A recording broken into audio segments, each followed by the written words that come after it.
Hi and welcome to Conversations for a Better World. My name is Robyn Walker, and you know, it wasn't that long ago, back in the 1850s, it took about 4 months for a letter to go from England to Australia, which by the way is where we're filming today, Sydney, Australia. And that letter that took 4 months was via a sailing ship, because that was the only means of people communicating between those two countries. Fast forward to present time, and we have the most amazing technology. We can instantaneously communicate with anybody around this amazing world of ours. We can do it either through text messaging, through phones, or through Skype, where we can even see the person that we're talking to. However, along with this amazing technology, the one thing that we didn't get was a guidebook on how to be able to use it safely and mindfully. So our guest today, Alison Wilson. Alison Wilson has actually provided and just recently published 2 books as guides in how to use this amazing technology mindfully. Alison, welcome to the inaugural episode of Conversations for a Better World. And the first one even. And definitely the first one even. So amazing, 2 books. 2 books.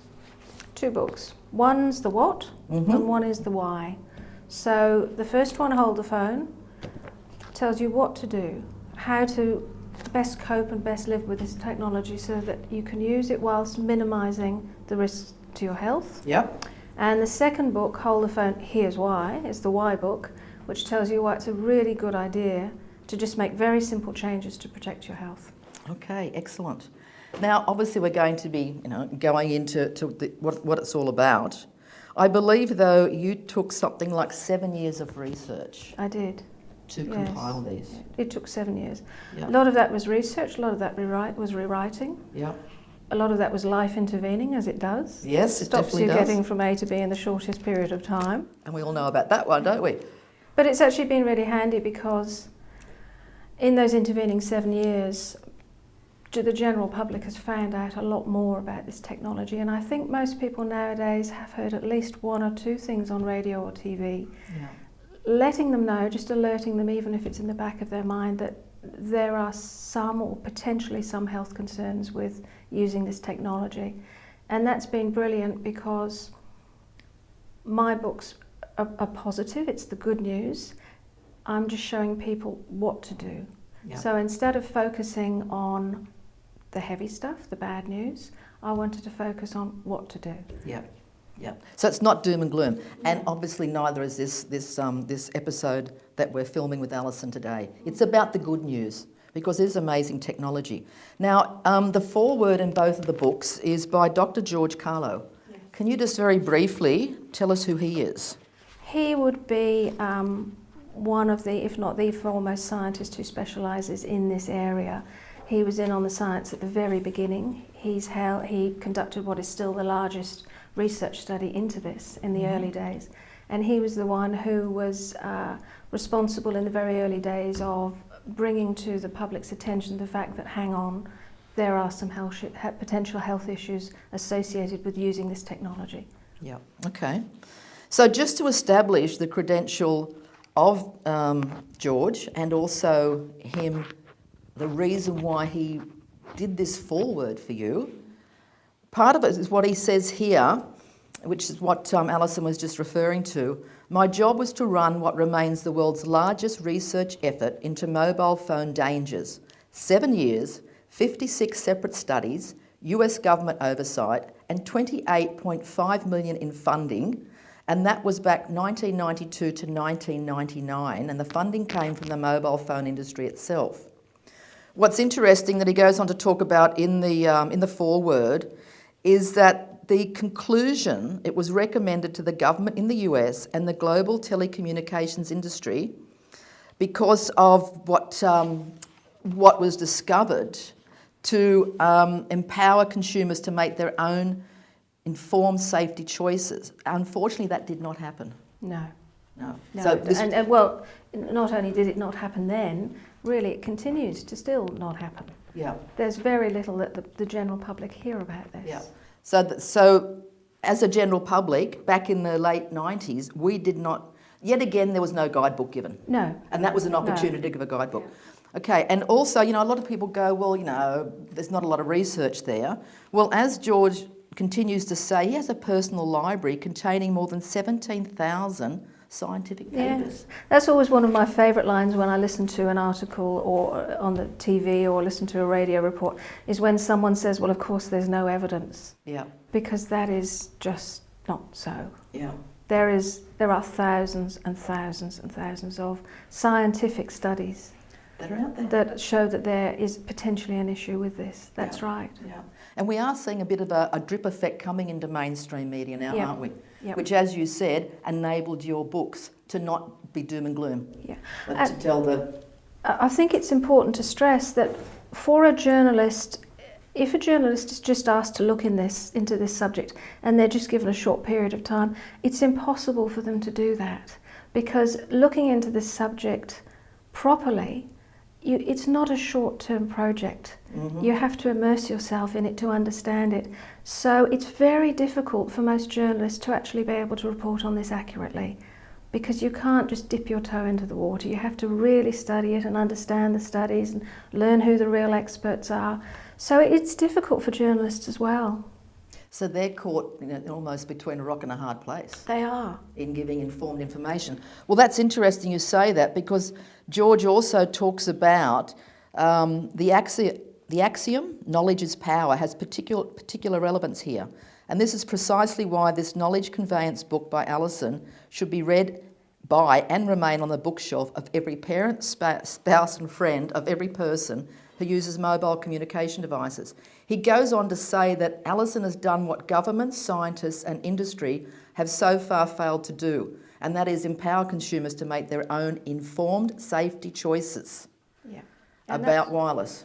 Yep. That's the critical thing, is that there isn't enough information out there for people to make a choice about what they do, and it's all about informed choice, so that people have the information. From that point on, once people are informed, the choice they make is absolutely up to them, and not everyone will make the same choice. But my point was, I wanted people to have the ability to make a lucid, clear choice, because they've got the information at their fingertips. Really, this book started because when I learnt about it myself, and I started trying to tell friends, it's such a complex subject that it's very difficult to cover with someone in 5 minutes. And also, when you start talking to people about it, you can see the scales go down over their eyes, because if they haven't heard anything about it, they're very, very, very sceptical, as I was in the beginning. So what I wanted to be able to do, primarily with my friends, was put something in their hands, so to say, look, this is a resource, just look at this. It will give you all the information you want. It will give you the science, it will tell you who the experts are, it will give you the quotes from the experts, it will give you the resources that you can do your own research afterwards if you want to. And this is a complete how-to kit. And therefore, people can go away and read it in the quiet of their own homes without feeling that someone has got a vested or a personal interest in them getting this. Yeah, and that's really important. Particularly if I often find that in partnerships one person has an understanding and the other partner may be very sceptical. And of course that's very difficult within a partnership if someone's really keen on something to impress their information on someone else. This way you can do that dispassionately without having all that added extra pressure there. Well, before we actually get into the content and the different aspects, what was it about your life journey that ended up in this? I think the first step, as with a lot of people who are part of any discussion on health, the first step was I got very, very sick. I got to the stage where I was sensitive or intolerant or allergic to almost everything. Foods, chemicals, just about everything. And then that progressed and I ended up with chronic fatigue, and I was literally flat on my back, unable to function, which when you're running your own business and have got 2 small kids is not brilliant, really. But I found that the issue was so complex that doctors, despite trying, weren't able to really help me, and specialists weren't able to help me. No one was able to tell me the cause, and no one was able to show me the way out of it. Okay, so what I'd like to do is just go to a break and then come back and just find out more of that, which leads into the effects that this does have on our health. Yeah. Okay, we'll come back to it. And we're back with Alison Wilson, who has just published 2 books around Hold the Phone and how to use our amazing modern technology in a mindful and responsible way. So Alison, before we went to break, you were talking about your journey in life which led to this amazing starting research. all this. Yeah. I mean, I ended up very, very sick, allergic to everything with chronic fatigue. So no one could help me. So the only way out of the pit was for me to help myself, to learn what to do. So I started, as I had no energy, I thought logically that a logical place to start is finding out a bit more about energy. And that's started pretty much a lifelong discovery, really, because I continue to learn every day. Can I just ask, when was this, roughly? This would have been last century. Doesn't that age us? Oh dear. Okay, let's move on from that. So this would have been late 90s. Late 90s. So about the time that George, who did not know at the time, was his research was starting to be completed. Yes, ironically enough, yes. Yeah, okay. But I wasn't even aware of cell phones or anything like that then. Yeah. So I started studying, learning, researching, and I was lucky enough that I was doing that because I met a lot of people, had a lot of information, and then we moved house and my son got very, very sick, or started to get very sick. He was just fading away in front of our eyes, and he started getting headaches and stomach aches, as kids do when they're under stress. How old would he have been at the time? He would probably have been something like, probably about 8. Yeah. And because I'd already started looking into health, I happened to know someone who just mentioned to me in passing, I was talking about it, they just said, he's not sleeping anywhere near the electric meter box, is he? I mean, what a random thing to say to someone. So I went home, and because I didn't have any of this information and because I knew absolutely nothing, I'd put my son's bed on the wall that was right next to the meter box, right on the other side of the wall.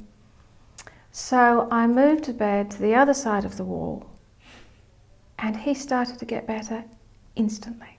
Wow. Like just instantly. All his aches and pains went, his lethargy went, his colour came back, he started running around and participating. It was instantaneous. So what did that say for you? What that showed me is the impact that our homes have on our health. That, you know, we can exercise, we can eat whatever we want, we can take supplements, whatever it is we do to keep healthy. But if we don't have an understanding about the environment in which we spend all our time, so for a kid that's the school and at home, and for an adult that's home and the office often, if we don't understand what's happening in that environment, we can unwittingly expose ourselves to environmental toxins, environmental influences which can literally decimate our health. Well, actually, that's an interesting time then perhaps for you to talk about, you know, who we are as a biological being. Yeah, I mean, I think we tend to think of ourselves just as flesh and blood and bones and tendons and component parts. But actually we're much, much more than that. We're a very complex bioelectrical system.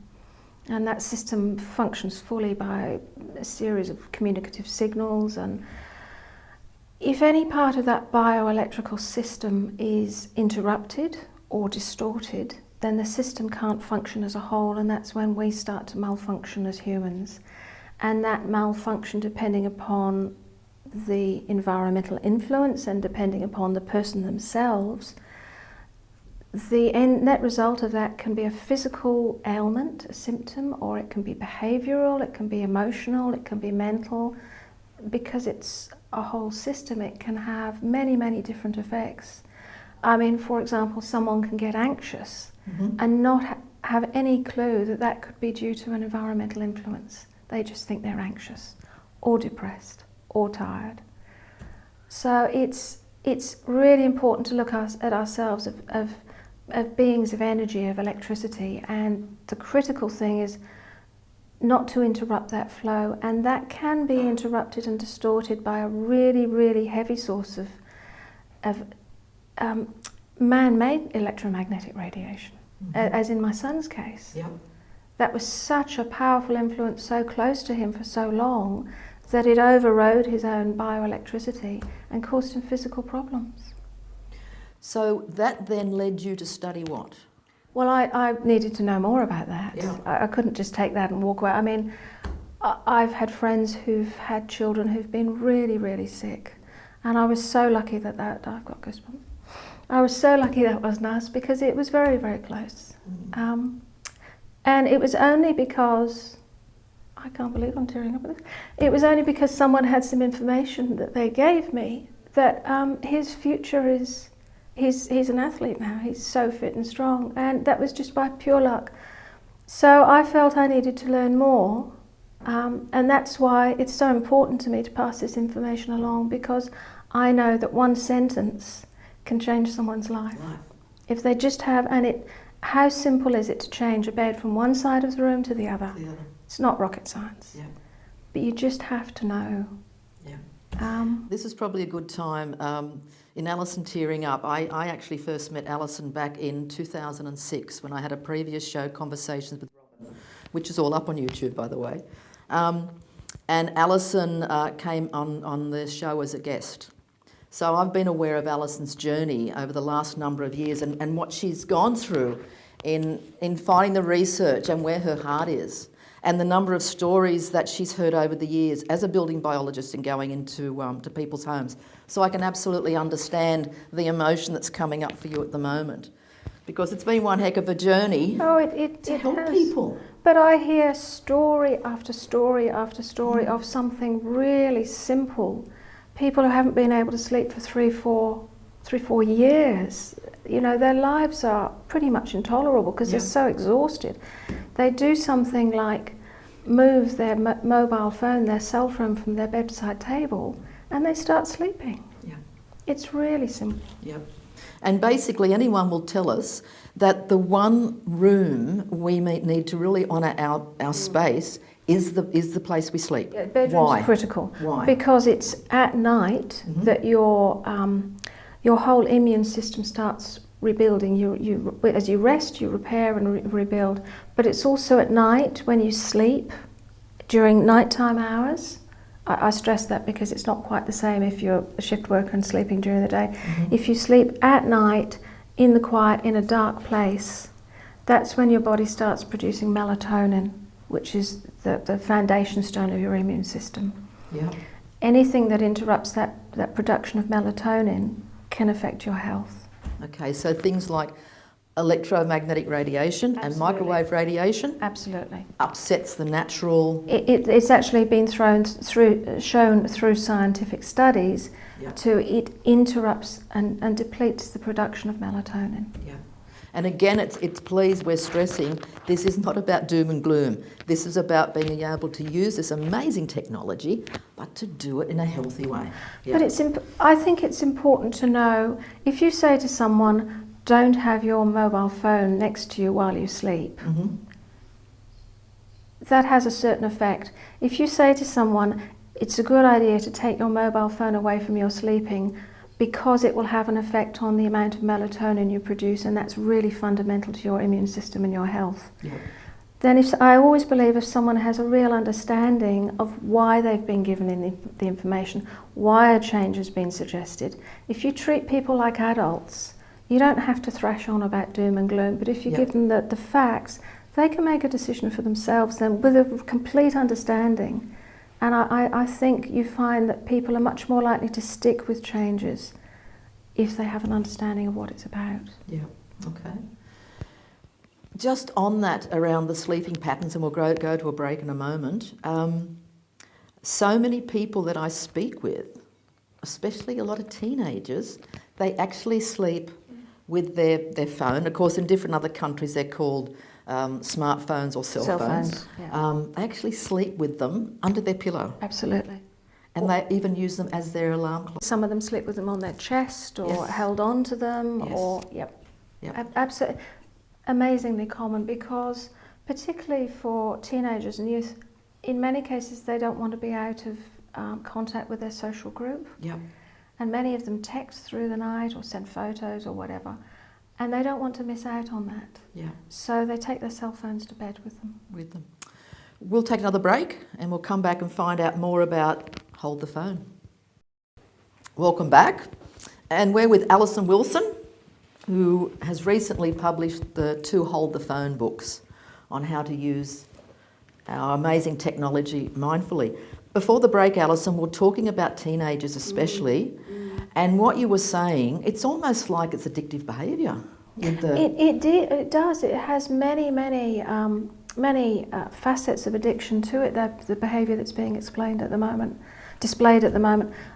There's a great book by a guy called Larry Rosen. He's written a book called I Disorder, and it goes very much into the addictive aspects of that and the addictive traits that are displayed and how people are behaving, and how in many cases the cell phone takes over everything. And that's the most important thing in their life. And it's an excellent book. It crosses over a little with this one. I just touch on addiction because most people have assumed up till now that it's purely a psychological addiction. But when you look at the way that the radiation from cell phones interacts with the brain itself, it actually impacts on the areas of the brain that deal with addiction. And so some research has been done looking at whether perhaps it's the effect of the radiation on the brain that is causing the addiction. Okay. So while there are psychological elements to the addiction, the question that we now need to be asking is, are perhaps the cell phones causing the addiction themselves? Wow, that's big. So that hasn't been answered, but it's a very interesting area of research. Okay. So continuing on your journey, where did that lead you when you're looking at, you studied building biology? Yeah, because I had to learn more about the impact of homes and buildings on us, because my home had an effect on our health. Yeah. The place that I found with the most credible information was the Institute of Building Biology and Ecology in the States. There is another institute of building biology, but it's in German, and my German is not up to speed enough to do that. It's technical enough anyway without. So I went to the States, and first of all I did an online course. In fact, it wasn't online. They didn't have it online. This was the olden days. I did a correspondence course, and then having passed that, I was invited to go over and train as a professional. And it was a big decision because you have to go to the States. There's a seminar series over there. But I decided it was important enough, so I went over to the States. And I remember a really unusual experience where they were talking about radio frequency radiation, which is the radiation that comes from mobile phones. And I just remember hearing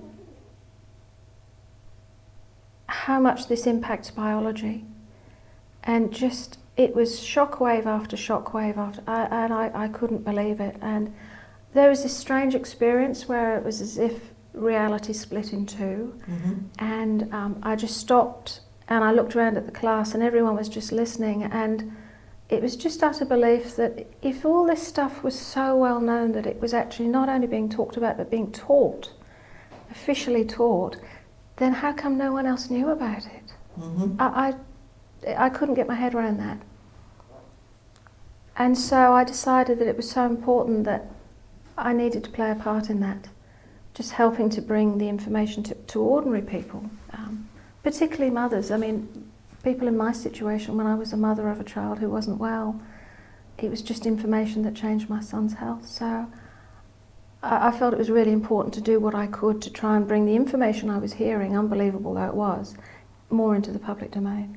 So that's when your studies and working as a building biologist started to cross over with your research.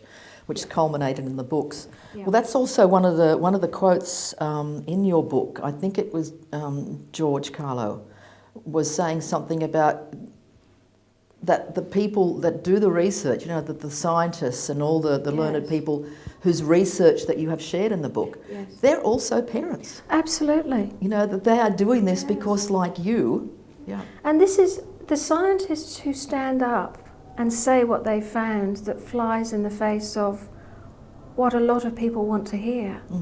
Are very, very brave people. It takes a lot to do that. And there are a lot of them. And they keep standing up and they keep saying, please listen to us, we have some valid information here. And what they are, all the scientists are universally united in saying we need more research. There isn't consensus yet on where this is going to end because we just don't know in terms of what the research is ultimately going to find. What we do know is that we have enough evidence while they continue on with their research. We currently have more than enough evidence to know that we should be careful.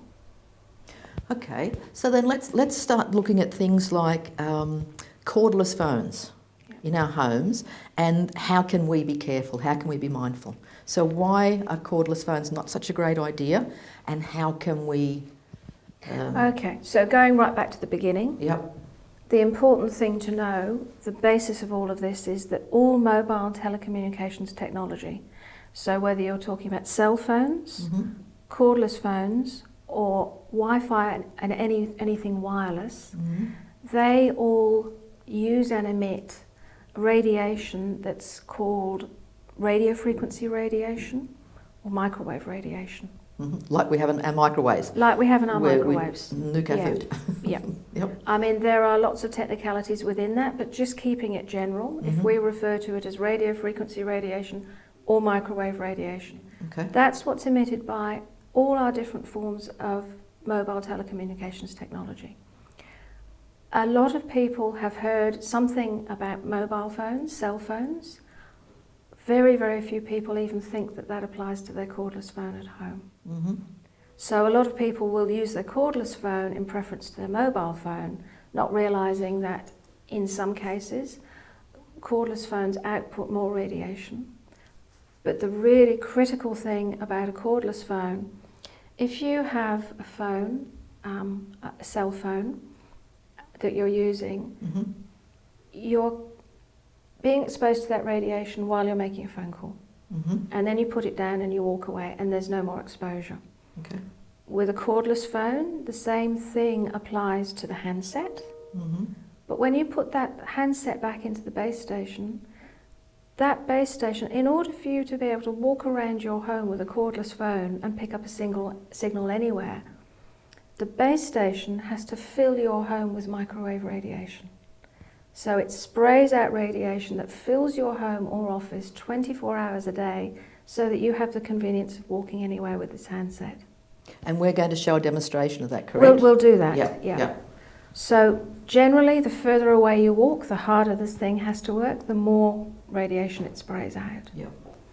So you've got a double whammy. You've got the handset that you're holding next to your head, but almost more importantly, you've got the base station working 24/7, because that then becomes chronic exposure.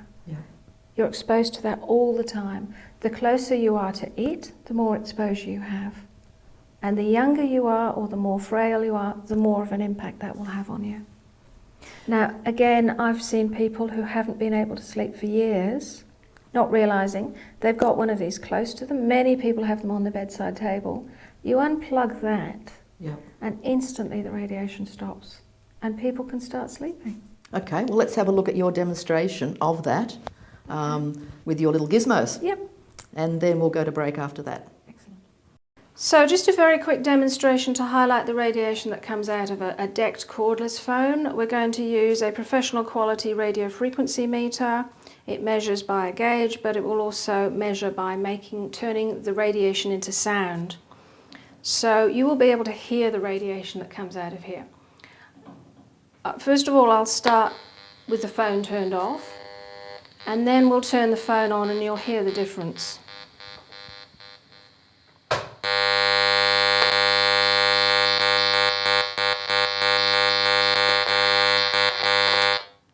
turned that off so you can hear me. Anytime you're next to a phone, you can hear the huge amount of radiation that's coming out of it. You will be exposed to that radiation. It'll be absorbed into your body. So I'll turn it on again so you can hear the noise, and then we'll turn the phone off. Turn the phone off. So, how to get rid of the radiation from a cordless phone? Turn it off. Welcome back, and before the break we saw Alison demonstrating the effect of a cordless phone in the environment of our home. So, what's the solution? In terms of a cordless phone, it's to have a corded landline. So the ones with the spiral cord connecting the handset to the base. Okay, so even though that may, we can't wander around the house, however... Well, you can, because they have available long leads. Yeah. Aesthetically, I understand that it's not the same. Yeah. However, it's a really, really important thing to do to look after your health. So everyone has to make up their own mind about that. Yeah. I guess the bottom line is, how much do you value your health? Or more importantly, maybe perhaps the health of your family. Yeah. Because kids are particularly susceptible, much, much more vulnerable to this than adults. Yeah. Well, also, and this will lead into wireless broadband, but also just on that, Alison, it's not just a person's own home. Because of the power of some of these cordless phones, they radiate how far out? Oh, you can get repeaters on them which take them a couple of hundred metres. Absolutely. So this is where something like this, the whole idea of Conversations for a Better World is about starting to realise we're all in this together. We are. Yeah. Yeah. So in people starting to be mindful about their own health, they're also starting to be mindful about the health of their neighbours. And as neighbours, we need to be mindful of the health of all our children. Absolutely. I mean, in an ideal world, we would all be working together to clean up our local environment. Yes. Together. So it would be wonderful if people took away their own cordless phones and then were able to initiate the conversation with their neighbours. Yes. And say, look, this is what I've done. Please let me show you the facts. This is why I've done it, because I believe it's so important. Perhaps if you went to a cordless phone as well, together we can clear up the air to a much greater extent. Excellent. And you never know, if you initiate a conversation with a neighbour like that, you might find out that they haven't been sleeping, or they have allergies, or they're feeling anxious, or they're depressed, or you might find that they have a load of unexplained symptoms themselves that they've never been able to associate with their phone. Yep, yep. And you can do one of two things. You could give them a copy of your book of this, or direct them to this clip on YouTube for them to see for themselves. Absolutely. Yeah. Okay, so now let's just say that a person has gone from the cordless phone to a landline phone. Yes. Why is that beneficial in having broadband rather than wireless broadband? Well, what we're talking about is having a cabled connection to the internet rather than wireless. And the difference is, whenever you have a cable, I wish I had a cable here, whenever you have a cable, the radiation is encased within the cable and it's taken from A to B. Right. So if you want to get away from it, you move away from the cable, you move away from the source. With wireless, for anything, as I said with cordless phones, for anything to work wirelessly, the radiation is spread into the air, it's sprayed. So it fills the air so that wherever you work, you're picking up a signal. Yeah. This modem here is actually a cabled modem. You can see the cable at the back, but it also has a wireless component to it. This is a radio frequency meter. It's going to first of all shows a reading on a gauge, but also it makes the radiation audible through the noise. First of all, I'm going to turn it on, and the wireless component of this will be turned off. Then I'll turn the wireless component on, and you'll be able to hear the difference when the radiation starts coming out. So this is no wireless.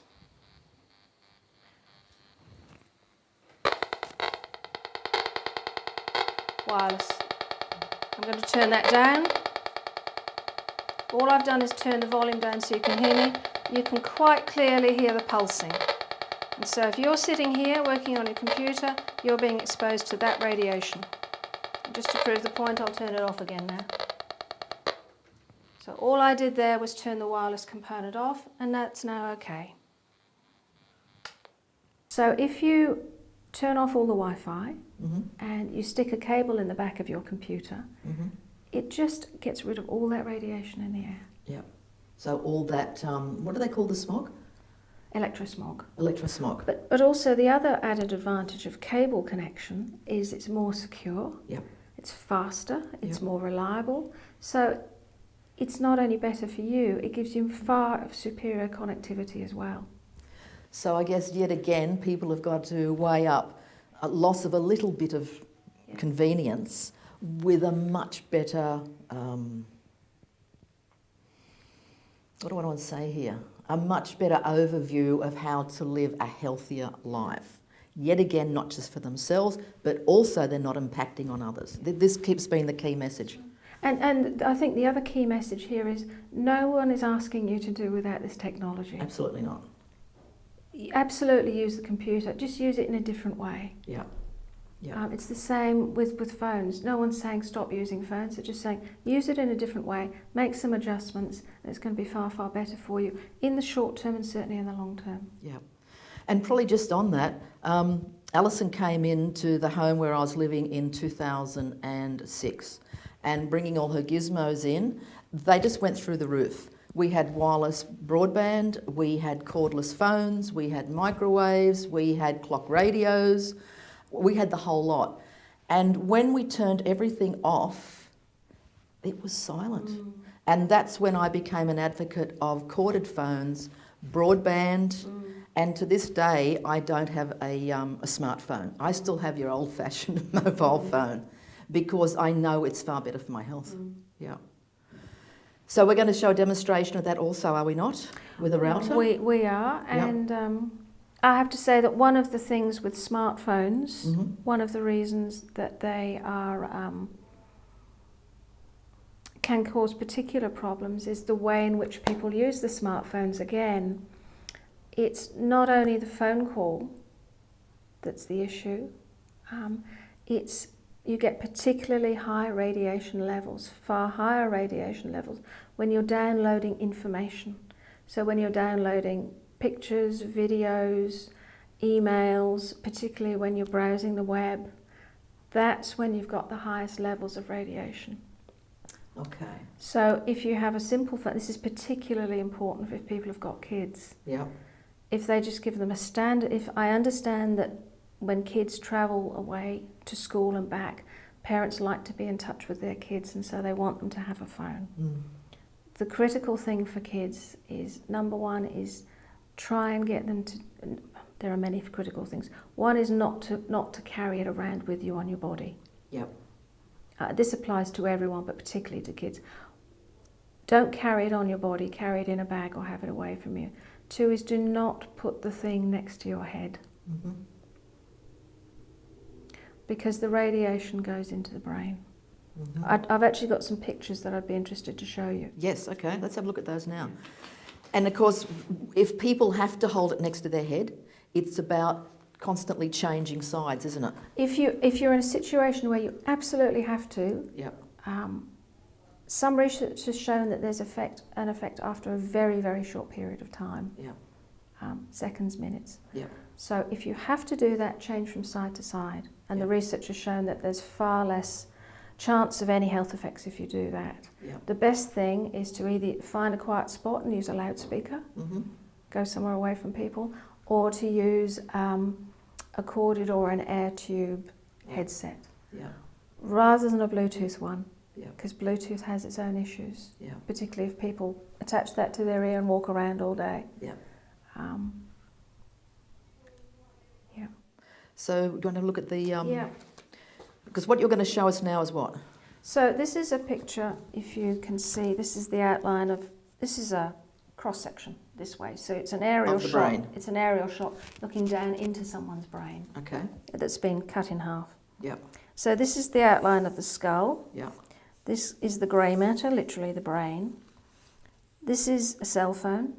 Held to the ear. Okay. So you can see, these were taken from some research done by Om Gandhi in the States. And he's allowed me to use these, which is very kind. So this is a cell phone here. You can see the red spot, which is the ultimate hot spot there.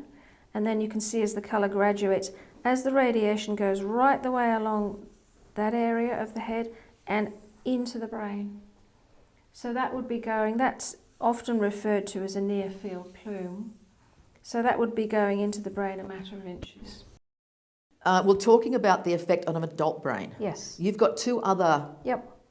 So just to recap, this is an adult brain. Yep. So this goes into the brain that far. Yep.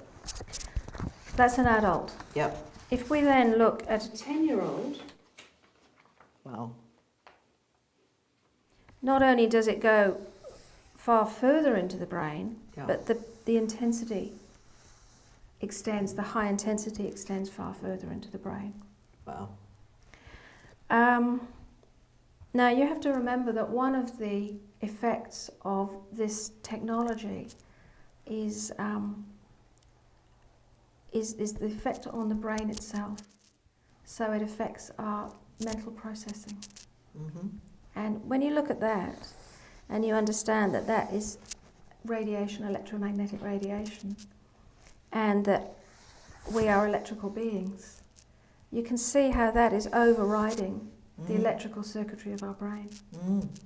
So it's no wonder that people all of a sudden have got brain fog, they've got headaches. Headaches are really common. You can understand why there are ear problems. Not sleeping well? Not sleeping well. But also when people just forget the word, grasp for that word, people have become a little bit slower. And of course with kids, ADHD, learning difficulties, behavioural difficulties, emotional difficulties. There's probably a good time to also talk about the cumulative effect. Absolutely. Because some people go, well, you know, I only use it 10 minutes at a time, or, you know. Yeah, no. It's not what it's about, is it? No, it's believed that there's a strong cumulative effect on this. So it's not just a question of you having a phone call and then going away and the effect going. Yeah. Is that there actually, it does accumulate over a lifetime. Yeah.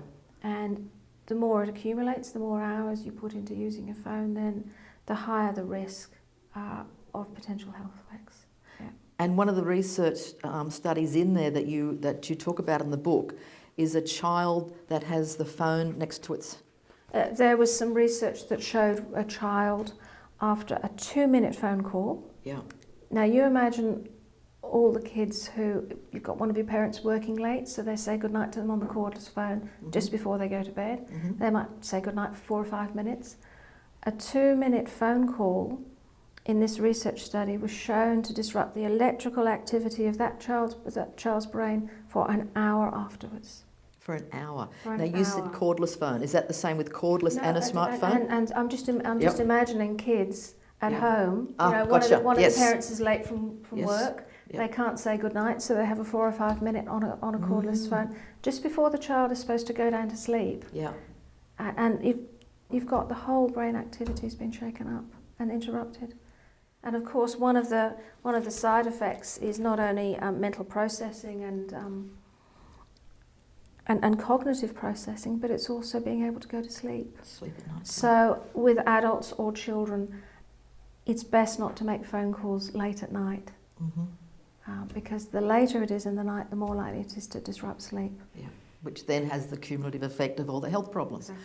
So the baby. So that's the 10-year-old, Yeah. and then we come now to the 5-year-old. That's a 5-year-old. Now, but remember, this is radiation. Yeah. This is radiation almost entirely filling the brain of a 5-year-old. So I don't have pictures of 2-year-olds. Yeah. I can't imagine. Children's brains, their skulls are thinner.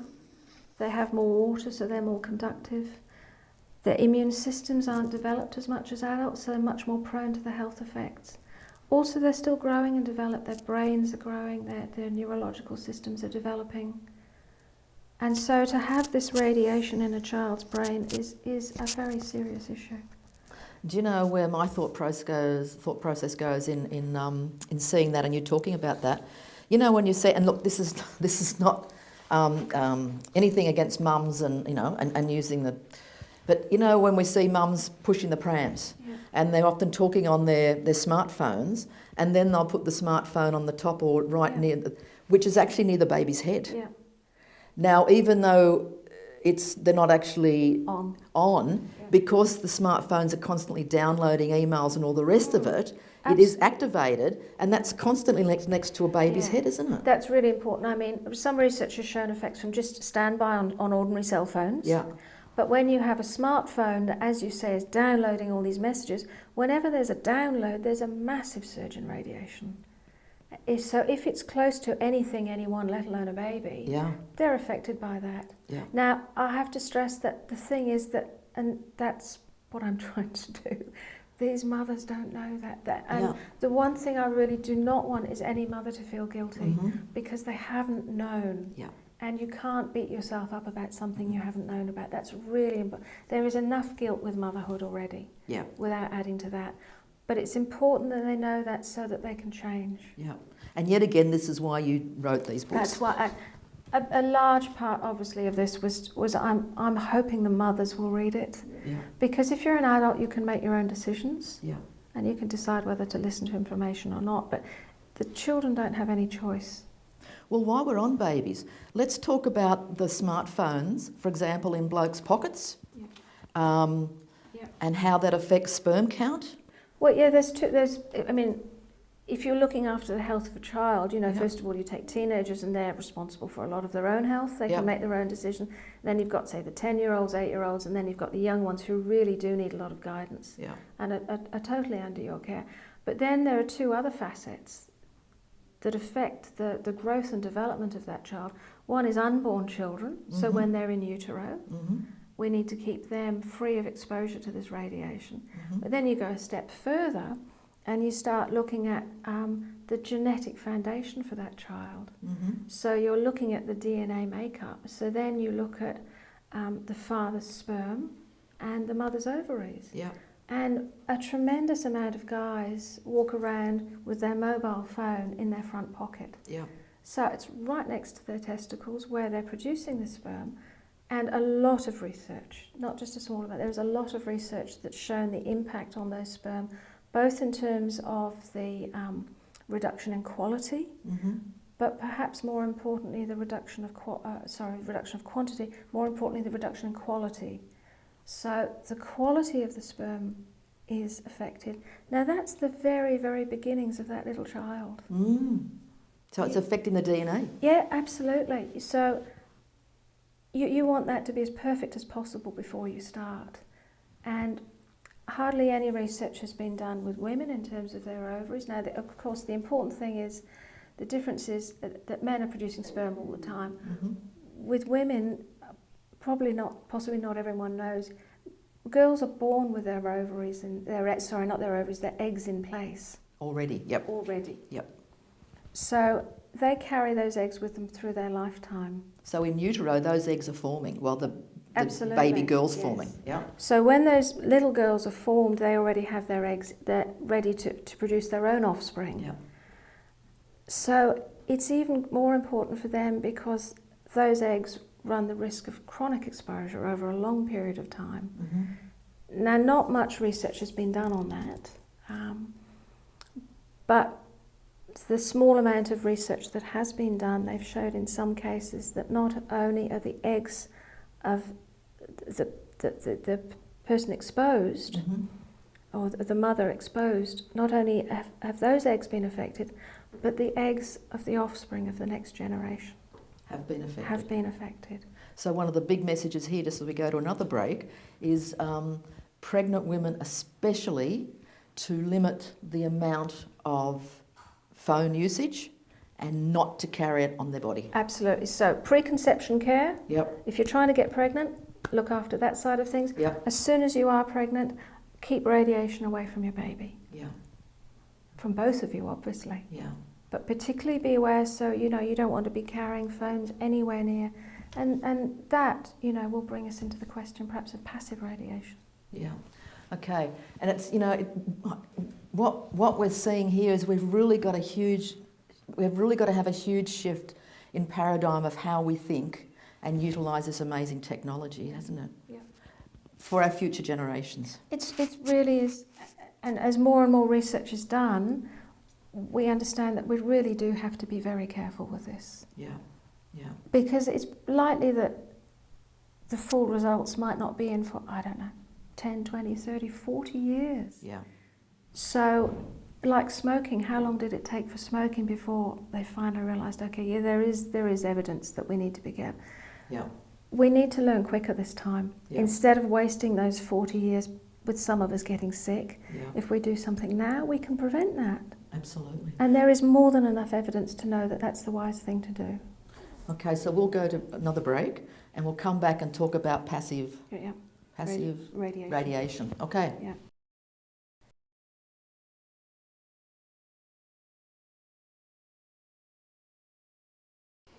Welcome back. Alison, before the break, we were saying that we're going to go to passive radiation. Yes.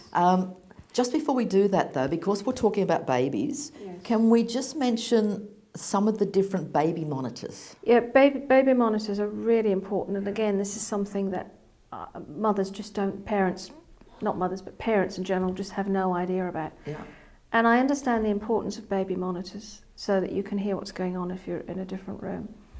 There is an enormous difference between the monitors you used to get, which were analog monitors, and the current monitors, which are digital monitors. They're called DECT, D-E-C-T.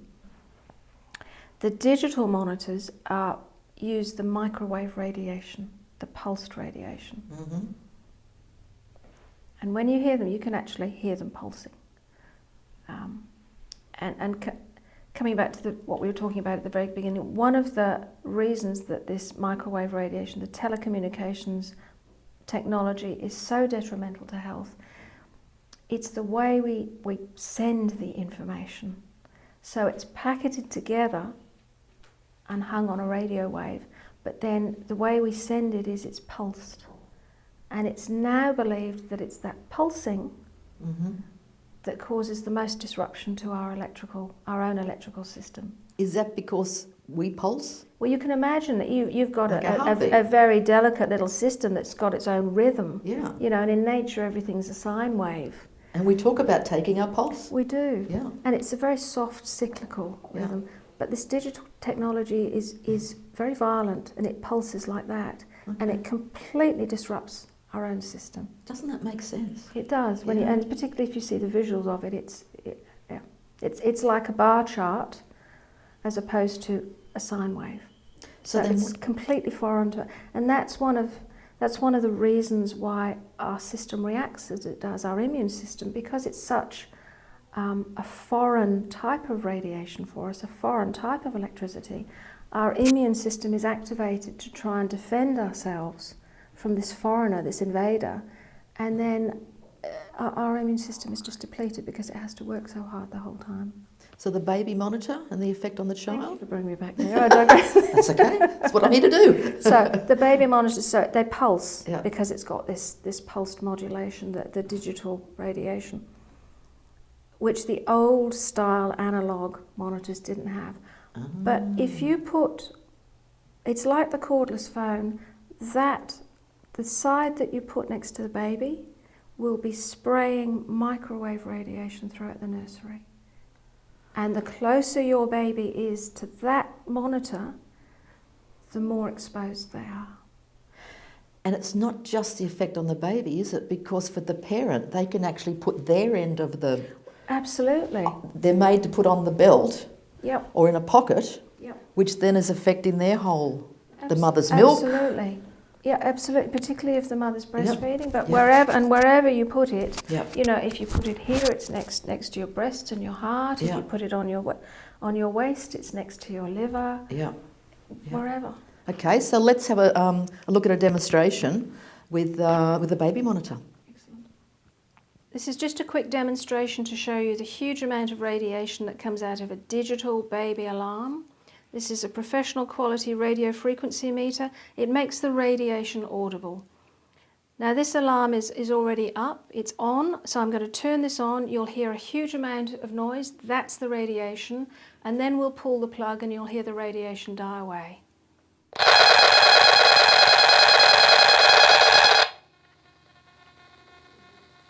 So the radiation stopped because we unplugged it, and for your baby, that's the very best thing you can do.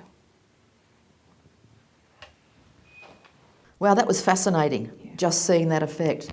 Okay, so passive radiation. Passive, exactly like passive smoking. Yeah, If you enjoy smoking, you're also affecting everyone around you. yeah. It's exactly the same with using a mobile phone, a cell phone. Whenever you make a call, the area of radiation coming out of that cell phone envelops everyone around it. Mm-hmm. And the closer they are to your phone, the more they're affected. Mm-hmm. So again, this is particularly important. Mothers don't know, fathers don't know, is if you've got a cell phone conversation going on and you're holding onto a baby. Wow, yeah. Yeah. And the other area where passive radiation is really important are areas where people can't get away from you if you're making a phone call, or you can't get away from them. And that is particularly relevant to planes, trains and automobiles. So if you're in a car, Yep. again, particularly children, if they're in a car being driven around by an adult and that adult is on the phone, because this radiation is reflected by metal, Mm-hmm. it will bounce around the car instead of escaping entirely from the car. And that's the principle behind a microwave oven. Yep. It bounces to cook the food. It bounces off the metal and Yep. it can't escape and it cooks the food. And so then we come to trains, it's exactly the same effect. Buses. Buses. And what but about planes? Particularly planes. You might be stuck in a plane for 5 hours, 13 hours. And what I'm particularly sad to see is how they're allowing more and more appliances to be used on planes. And there's even more metal in planes, there's fewer windows, so it's bouncing around all the time we're using these. And it's a concern for us, particularly for those of us who are more sensitive. And who travel a lot. And who travel a lot. But Yep. think about the cabin crew. There are already health issues for cabin crew with the extra radiation they're exposed to by flying up so high. And now we've added this different form of radiation and locked them up in a metal tube. And it's really something that airlines need to be mindful of, both for their staff, in terms of duty of care. Duty of care. And also for their customers, their passengers. Well, also just on the travel. So someone who does do a lot of travel with their work or whatever, usually along with things like planes, go hotels. Yeah. And most hotels are Wi-Fi. The first thing I do when I walk into first of all I research Mm-hmm. and I phone up and I find out how extensive the Wi-Fi is. In an ideal world for me, they just have Wi-Fi in the foyer. Okay. And they have cable broadband in a room. Yeah. The first thing I do when I walk into a hotel room is I make straight for the modem and I will turn it off. Yep. Then I will look straight around and see if the phone's corded or cordless. If so, I'll take every cordless phone out that I can find. And then the next thing I do is I look at the bedside, and it's almost always a digital alarm clock. And that's a different form of radiation, but radiation nonetheless. And I unplug that. The reason I'm smiling is I can just see you walking into the hotel room and going, right, I'm on a mission. But, you know, seriously, we all need to be on a mission. We do. I mean, look at the view later, but if you do that, you can almost guarantee you'll sleep better. And the other thing that you do in a hotel room, because you were talking about how the rooms often mirror each other. Yes, what I try and find out is very often you find that rooms mirror each other, so your headboard will back onto the headboard of the room behind you. Yeah. And you can often see this when you go into the corridor and they're cleaning. If my headboard backs onto the headboard of the room behind me, I know that even though I've moved my digital clock and my cordless phone and unplugged them, they may have the same thing behind me. That's close enough to keep me awake at night. So if I'm stuck in that situation, there's nothing I can do about it. Often I'll move the bed, or if in the worst case scenario, I'll have to drag the mattress or sleep on a sofa or something. But it's worth doing because I know I'll get a good night. Otherwise, I'll be awake all night, not know why. Yeah, absolutely. Yeah. And I was also just picturing you walking down the hallway when Snooping. Yeah, it's like I'm not snooping for anything. Now, the other thing also that you had mentioned when you and I were chatting was when you go to a hotel, you also look at where the building is facing antennas. I've learnt from experience that if my hotel room is the windows facing a mobile phone antenna, I can't sleep. Mm-hmm. And often I just don't feel well as well. Yeah. So with my favourite hotels, if I go to somewhere time and time again, I've literally learnt which side of the building to request a room on. Yeah. And that makes a big difference to me. So it's difficult when you're going to a hotel for the first time, although nowadays with Google Earth, you can get a street view, you can have a look round, and I do that. Oh, yeah. Yeah. And that's another. For those, because there are people who are extra sensitive to this. Yes. Whilst it may affect everyone, some people have got an extra range of sensory perception where they can feel this. Yeah. Either the effects may be far more for them than for other people, or they may be able to detect it the second it's turned on. Yeah. And they're called, this is a condition called electrosensitivity, Yeah. which may be affecting, it's hard to pin it down, maybe 10% of people now. Some are saying to some range, maybe 35% of people. And there are predictions some scientists have made that maybe short term, in the very near future, maybe 50% of people will have some aspects of electrosensitivity. It may be that they're just tired all the time, or they've got headaches, or they've got skin irritations, or they've got asthma, and it's not recognised. I mean, our doctors are unfortunately not trained in this. They have no idea that there is a syndrome called electrosensitivity. Yeah. And if the source of the radiation is just taken away, and the unfortunate thing is many people, go through countless specialists trying to find out. Yeah. And it's very hard to get to an answer for them. Yeah. Wow. It's a big issue. We'll take another break and come back for the last part of our conversation with Alison. Welcome back. And at the end of the last break, we were just talking about people who have an acute level of sensitivity. Yes. And the difficulty for them is trying to find out what's going on, because the medical profession has not been brought up to speed on this. And what we're finding, which is really, really sad, is in many cases these people who are suffering real symptoms are being sent to psychologists and psychiatrists. Oh. And it reminds and medicated.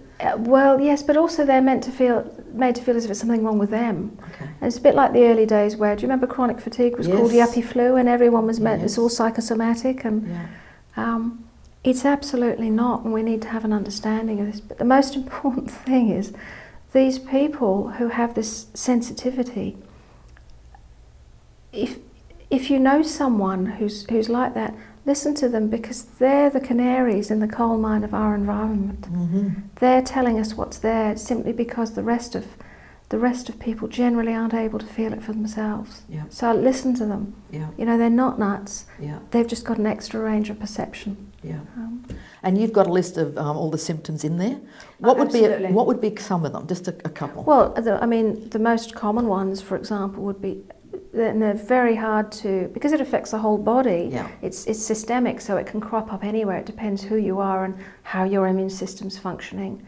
But for example, headaches, really, really common. Mm-hmm. General tiredness, Mm-hmm. just that lack of spark, no vitality. And then also things like depression. Yeah. Low-level anxiety all the time, high levels of anxiety. In some people, panic attacks. Yeah. It can affect your skin, it can affect your hearing, it can affect your eyes, it can affect your lungs.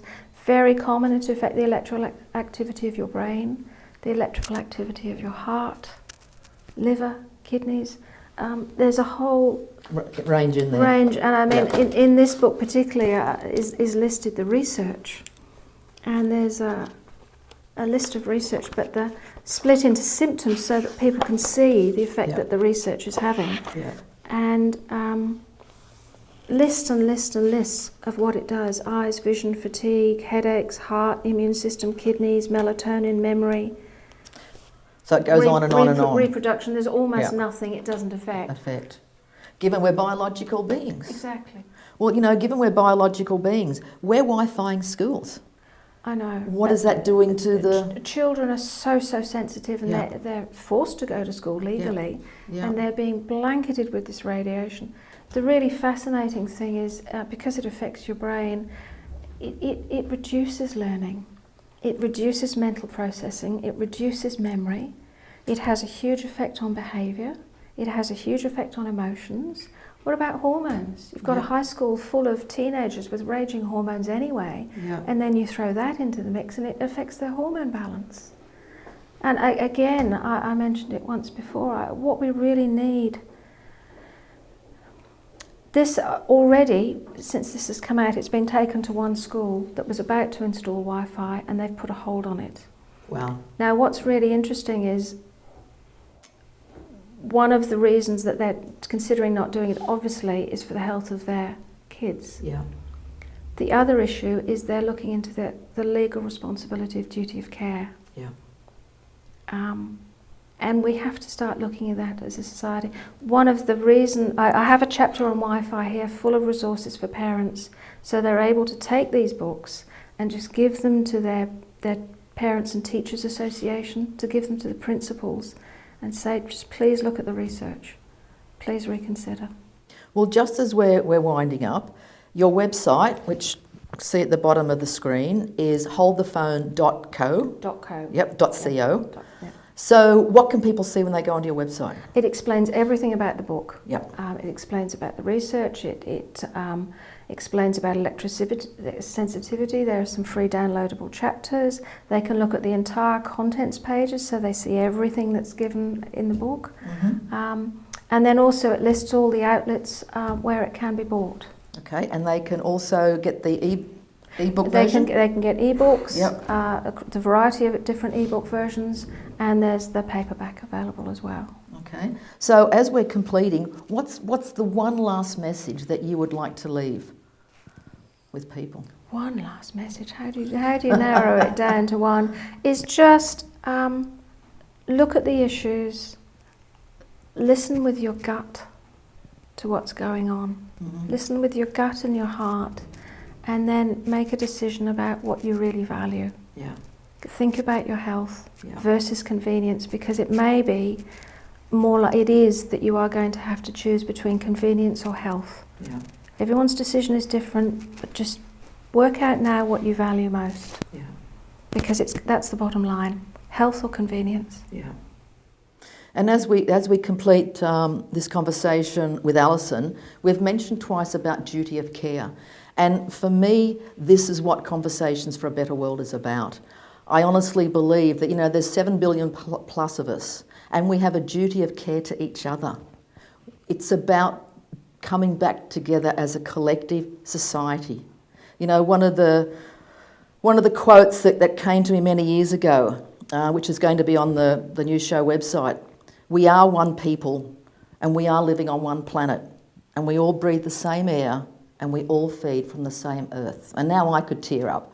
But the reality is, the reason I'm doing this program is because it is time that we start coming together, regardless of where we live, regardless of our age, our socio-economic situation, what our religious belief is. At the end of the day, we're all living together on a planet that has finite resources. And I honestly believe we can live together harmoniously. So thank you so much for being part of the first inaugural episode. Thank you. And let's all make this a better world. I'm Robyn Walker. Thank you and take care till next time.